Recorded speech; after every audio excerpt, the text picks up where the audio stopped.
En el año 2010, la Universidad de California y en concreto el psicólogo Dacher Kellner llevaron a cabo una investigación sobre cómo afecta el poder a las personas. Las conclusiones fueron claras. Al aumentar su poder, las personas reducen su nivel de empatía y su atención por las personas y aumentan la impulsividad emocional y el egocentrismo. También se demostró que los líderes con altos niveles de conciencia y empatía eran mucho más seguidos y mucho más respetados que el resto. En este vídeo voy a compartirte 10 claves para que tu equipo te respete y te escuche siempre, independientemente de la situación que estéis viviendo o la que viváis en el futuro, incluso en situaciones difíciles. Soy Jesús Soler y en este canal vas a encontrar contenido sobre liderazgo y gestión de equipos. Si es el primer vídeo que ves, te animo a suscribirte para no perderte los próximos vídeos que voy a ir publicando. Y sin más, empezamos. Primera clave, siembra respeto real si quieres recibirlo. Mira, en mi caso concreto recuerdo perfectamente en una ocasión en la que un soldado vino a preguntarme una cosa y fui muy borde con él.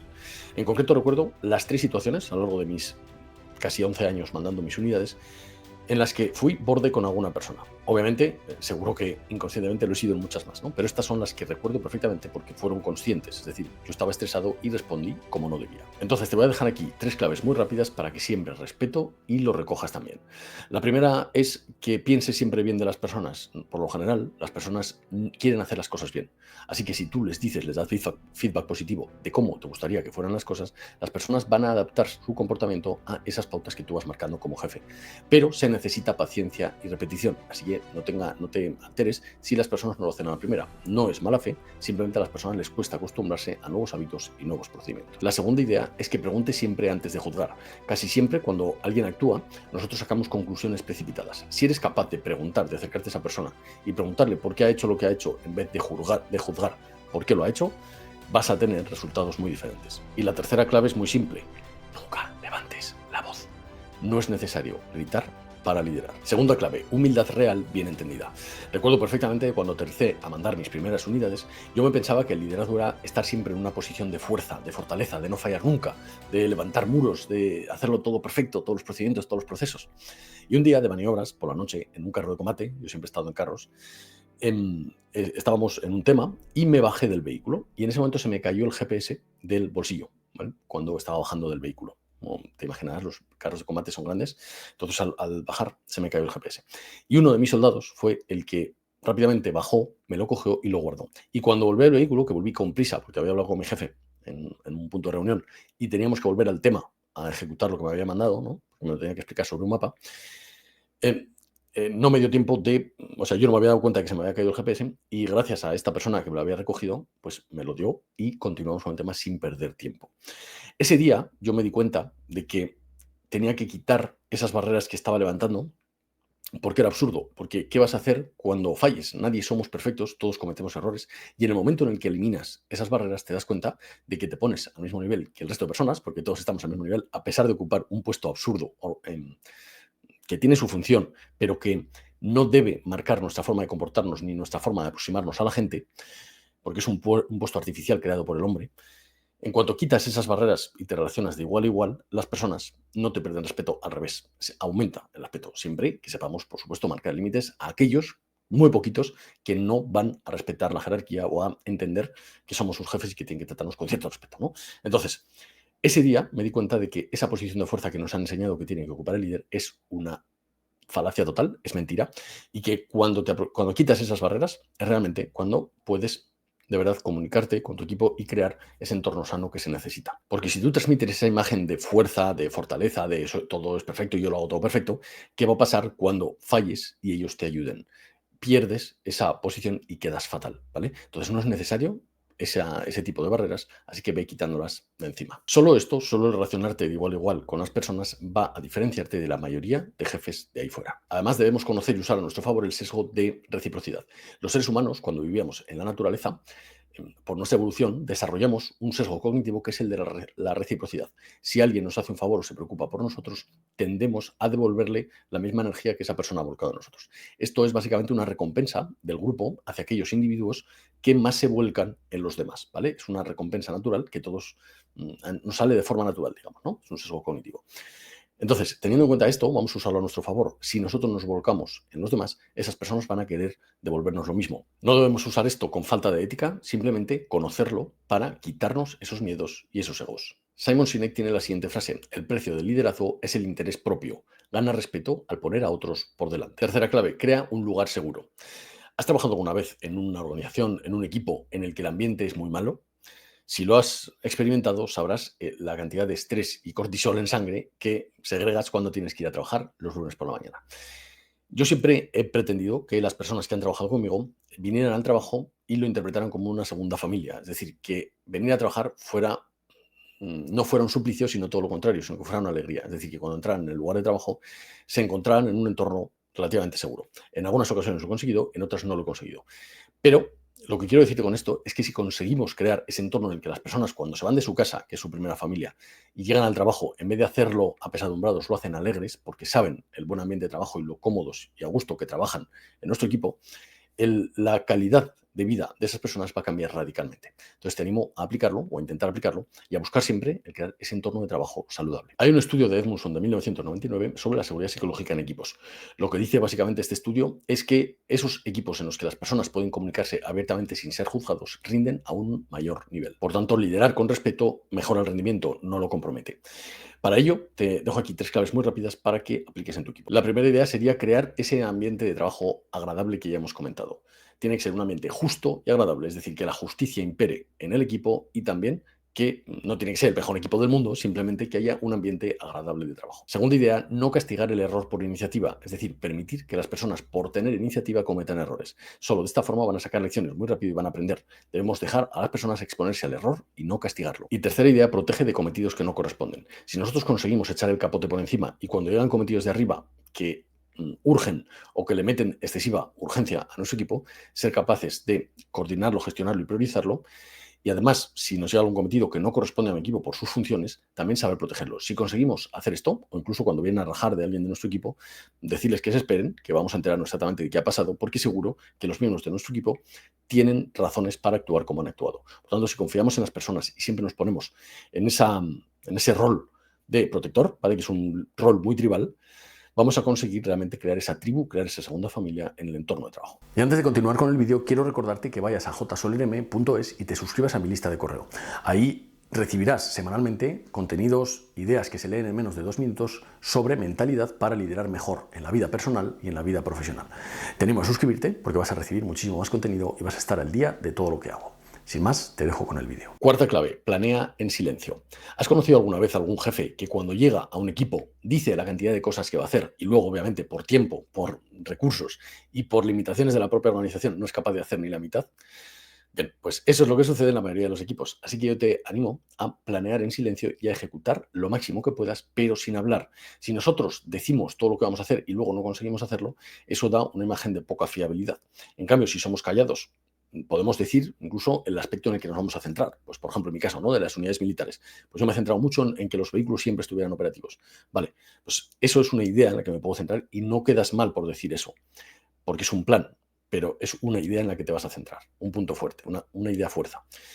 En cambio, las personas que dicen todos los planes que tienen para realizar con su equipo y luego no pueden hacer ni la mitad, pues pierden mucha credibilidad.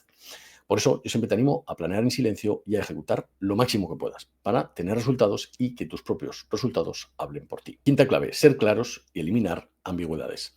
Mira, muchos jefes no tienen los resultados que quieren porque no son claros en qué es lo que quieren. Es decir, primero, muchos no lo saben y segundo, no lo comunican adecuadamente a su equipo y asertivamente. Y no insisten lo suficiente, ¿vale? Porque muchas veces les decimos las cosas y la primera vez no salen ni se acostumbran a hacerlo. Hace falta decirlo muchas veces hasta que la gente cambie sus hábitos. Además, debemos tener en cuenta otro sesgo cognitivo que es el sesgo de seguridad. Las personas, cuando se enfrentan a nuevas situaciones, a nuevas formas de hacer las cosas, tienden a realizar las cosas o a resistirse a ese cambio por aferrarse a lo que ellos consideran seguro, ¿vale? Por temor a lo desconocido, los humanos, si tenemos que elegir entre dos cosas y una es más conocida, la sabemos hacer mejor, o el procedimiento lo tenemos más claro, vamos a ir a hacer ese frente al que desconocemos y al que nos provoca temor o duda de si vamos a poder hacerlo correctamente y nos puede dejar mal, ¿no? Entonces, este sesgo de seguridad lo tenemos que tener en cuenta, porque las personas no les cuesta cambiar los procedimientos en el trabajo por otras razones o por mala fe. Simplemente este sesgo de seguridad les tira a hacer las cosas como siempre las han hecho. Te habrán dicho alguna vez en el trabajo, si llevas tiempo liderando, te habrán dicho, es que esto aquí siempre se ha hecho así, ¿no? Pues esto es el sesgo de seguridad actuando. Por eso no debemos pensar mal de las personas. Los humanos, nuestra actuación suele ser muy parecida entre todos. Y muchas veces, conociendo estos sesgos cognitivos, somos capaces de no malinterpretar las acciones de nuestra gente. Angela Merkel dijo en un momento la siguiente frase: liderar no consiste en ser ruidoso, consiste en ser claro. Sexta clave: justifica las órdenes. Todos en nuestra vida personal y profesional absorbemos desde que somos pequeños un liderazgo autoritario. En el deporte, en el colegio, en nuestra familia, en los entornos sociales. Eso hace que cuando ocupamos un puesto de responsabilidad, damos una orden y no se nos obedece de inmediato, en ocasiones nos provoca cierta sensación de que no nos están respetando, ¿no? Y no siempre es eso. Muchas veces, siempre que sea posible, debemos justificar mejor nuestras órdenes y razonar y convencer a la gente con la razón. El hecho de que una persona se plantee si la orden que estamos dando es buena o no, es bueno, ¿vale? Aunque muchas veces nos sintamos como que nos han perdido el respeto. Es bueno que las personas tengan pensamiento crítico y que nos planteen otras alternativas si no les parece correcto lo que estamos ordenando. E incluso que en un momento determinado no nos habíamos dado cuenta y nos digan que algo que hemos ordenado por alguna va en contra de alguna normativa o alguna ley, ¿vale? Que muchas veces también pasa y no somos conscientes de las órdenes que damos, las consecuencias que tienen. Entonces, ¿a qué voy con esto? Que no es malo que ellos pasen ese filtro racional de las órdenes que les damos. Nosotros también debemos hacerlo con nuestros jefes. Lo que es malo es malinterpretar las intenciones de esa persona al hacerlo. Muchas veces lo único que quieren es asesorarnos mejor. Si nosotros cortamos ese tipo de pensamiento crítico, luego no esperes tener gente autónoma o que resuelve sola, porque le estás quitando su capacidad de razonar y de resolver y su capacidad de resolución y su pensamiento crítico. Entonces, ¿qué es lo que tenemos que hacer? Convencer a las personas con la razón. ¿Cuál es en el único momento en el que no debemos permitir que se planteen nuestras órdenes? Pues cuando estamos enfrentando una situación de crisis, ¿no? Y una situación de crisis no es mandar el listado que hay que mandar antes de las 12. Eso no es una situación de crisis. Una situación urgente, de verdad, es un accidente de tráfico, un accidente laboral en el que hay un herido y hay que atenderlo, por ejemplo. Eso es una situación de crisis. El resto de prisas y de urgencias no son justificables para no justificar nuestras órdenes, ¿vale? Entonces, obviamente, si está nuestro jefe delante, pues que no nos contradigan delante del jefe. Todas estas cosas hay que educarlos poco a poco en que no las hagan, ¿vale? Pero el hecho de que tengan pensamiento crítico es bueno. Entonces, ¿qué es lo que tenemos que hacer? Siempre que no sea una situación súper urgente, justificar mejor nuestras órdenes y razonarlas para que la gente las comprenda. Cuando la gente no comprende, se produce un fenómeno psicológico que se llama reactancia. Es decir, el individuo siente que le estamos restringiendo su libertad de desarrollar el cometido como él quiere. Y eso, esa reactancia que se provoca, es un concepto psicológico, hace que esa persona salte, ¿vale? Y nos quiera llevar la contraria. Entonces, esto se soluciona sencillo. Justifica tus órdenes siempre, excepto en esas situaciones en las que estés en un momento de crisis y no se puede hacer. Ese es el único momento en el que un liderazgo autoritario está justificado. Séptima clave: corrige en privado y alaba en público. Siempre, siempre, siempre nuestras correcciones tienen que ser sin emoción y con una noble intención, ¿vale? Esto es muy importante. Siempre que corrijamos a alguien tiene que ser sin emoción. No podemos corregirle enfadados o alterados emocionalmente. Siempre templados y con un feedback lo más positivo posible, aunque sea una corrección contundente. Y luego que la intención que sea detrás siempre sea que el equipo funcione mejor, que no sea ni nuestra satisfacción de nuestro ego por el poder que ostentamos, ni machacar a la otra persona o castigarla o ponernos por encima suyo, ¿vale? Si esa intención de detrás es noble, que es que el equipo funcione mejor, corregir los procedimientos o incluso mejorarle para que sea mejor profesional en el futuro, si detrás existe esa noble intención, se lee muy fácil en las personas. Así que vamos a hacerlo así. También yo te recomiendo que si acabas de aterrizar, únicamente corrijas esos aspectos que están fuera de tus valores. Pues un exceso de autoritarismo, unas formas no correctas entre ellos de relacionarse. Estas cosas que pueden estar fuera de valores o actuaciones que no corresponden, son las únicas cosas que debes corregir en esos primeros momentos. También es muy importante que se produzca el feedback a las personas, tanto negativo como positivo. Muchas veces nos centramos tanto en las tareas diarias, en la vorágine del día a día, que nos olvidamos de decir a las personas lo que hacen bien. Y también, obviamente, no podemos estar todo el día felicitando a todo el mundo porque no haríamos otra cosa. Así que también hay que, bueno, pues de vez en cuando simplemente acordarnos de cuando una persona hace un buen trabajo, decírselo. Y también muy importante, aunque nos dé miedo a veces, corregir a las personas, porque estamos en una sociedad en la que somos demasiado buenistas y paternalistas. Muchas veces nos da miedo decirle a las personas lo que han hecho mal, porque tienen más experiencia que nosotros, porque tienen más carácter, por la razón que sea. Pero es muy importante que lo hagamos, porque cuando no corregimos a una persona, no le damos ese feedback negativo de que algo que ha hecho está mal, esa persona esto, el 90% de las veces o repite el mismo comportamiento porque no sabe que está mal, no se ha dado cuenta, no le ha entrado un input de información que le dice que eso está mal, o se hace más grande, es decir, se hace bola de nieve y empieza a hacer cosas más graves, ¿vale? Porque como eso, ese pequeño detalle o esa pillería que ha hecho, no lo hemos corregido, pues empieza a hacer cosas más grandes. Entonces, muy importante el feedback, tanto positivo como negativo. Pero aunque nos genere resistencia, hay que corregir. ¿Por qué nos suele generar resistencia corregir a las personas? Porque todos arrastramos una atribución negativa a la corrección. Cuando somos pequeños, nos corrigen normalmente con autoritarismo y se nos queda anclado o nos ridiculizan en clase cuando levantamos la mano o hacemos una intervención. Este tipo de cosas hace que tengamos esa atribución negativa que parece que cuando corregimos a alguien está siendo algo malo. Y eso también hace que muchas veces corrijamos con unas formas que no corresponden. Entonces, la corrección simplemente es una comunicación, un input de información a la persona de por aquí no. Esto no está bien hecho y vamos a hacerlo de otra forma, ¿vale? No por nada, por esto, por esto, por esto. Ya está. Eso es una corrección y es muy importante que la hagamos. Así que vamos a eliminar esa atribución negativa y vamos a corregir. Colin Powell dijo en una ocasión que ser responsable significa en ocasiones molestar a la gente. Octava clave, cumple tus propias normas. La palabra convence, el ejemplo arrastra. Debemos recordar que muchas veces marcamos ciertas normas y luego nosotros vamos flexibilizándolas con, depende quién las hace o incluso con nosotros mismos.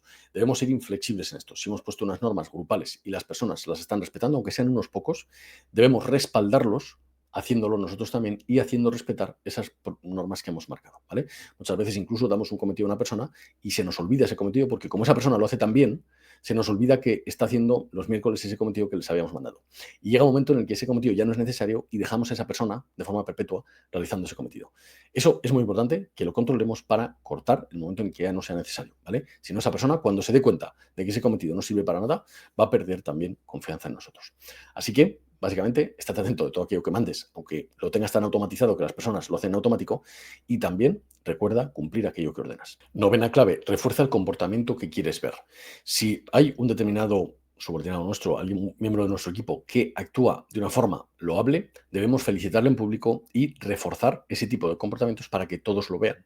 Y además, cuando una persona actúa bien, reforzarle ese comportamiento positivo por ese condicionamiento clásico y operante, ¿no? que tanto hemos hablado, y también porque debemos crear la realidad que queremos. Mira, este concepto es bastante potente. Los líderes debemos crear la realidad que queremos. Es decir, debemos, esto lo he dicho muchas veces, pero quizá, bueno, pues no me has oído en este sentido. Vamos a crear una visión del equipo al que querríamos llegar, de cómo nos gustaría que funcionase, de cómo serían las relaciones, de cómo serían los procedimientos, de lo óptimo que sería ese equipo funcionando. Y es muy importante que nos hagamos esa imagen en la cabeza, porque a base de visualización, planeamiento y ejecución, vamos a acercarnos cada vez más a esa visión del equipo que hemos creado. Y este concepto de crear una visión, de crear la realidad, es básicamente la profecía autocumplida y el efecto Pigmalión aplicados. Es decir, nosotros, si somos capaces de llevar al equipo poco a poco con pequeños cambios, de forma constante, con planeamiento estratégico y luego táctico, y ejecutar, poco a poco vamos a ser capaces de arrastrar la realidad de nuestro equipo actual a esa visión que nosotros hemos creado. Simplemente es una profecía autocumplida. Si nosotros insistimos en una determinada dirección, solo a base de repetición, esfuerzo y corrección, es muy probable que con el tiempo nos acerquemos mucho a esa visión que nosotros habíamos creado inicialmente. Es un concepto potente, pero los líderes somos capaces de hacerlo porque tenemos todas las herramientas a nuestro favor, la posición, los recursos, a las personas, para crear los sistemas que nosotros creamos correctos en nuestro equipo. Hay un estudio de Benis Ananus de 1985 que dice que básicamente los líderes somos creadores de significado. Es decir, que el respeto nace de aquellos líderes que tienen visión, dirección y le dan sentido a todo el trabajo de la gente.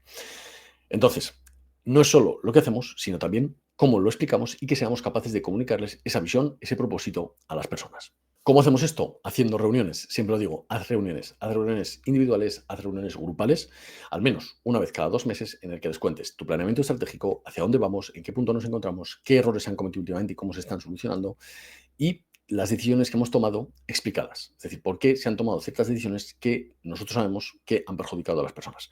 Este simple hecho de hacer reuniones, que es muy importante, haz reuniones periódicas, individuales y grupales, y este simple hecho va a hacer que podamos transmitir a las personas eso. Y además, al final de esas reuniones, yo te recomiendo que les des oportunidad a ellos de darte feedback, de preguntarles cómo podríamos mejorar los procedimientos, los procesos, si han experimentado algo malo en los últimos meses, tal.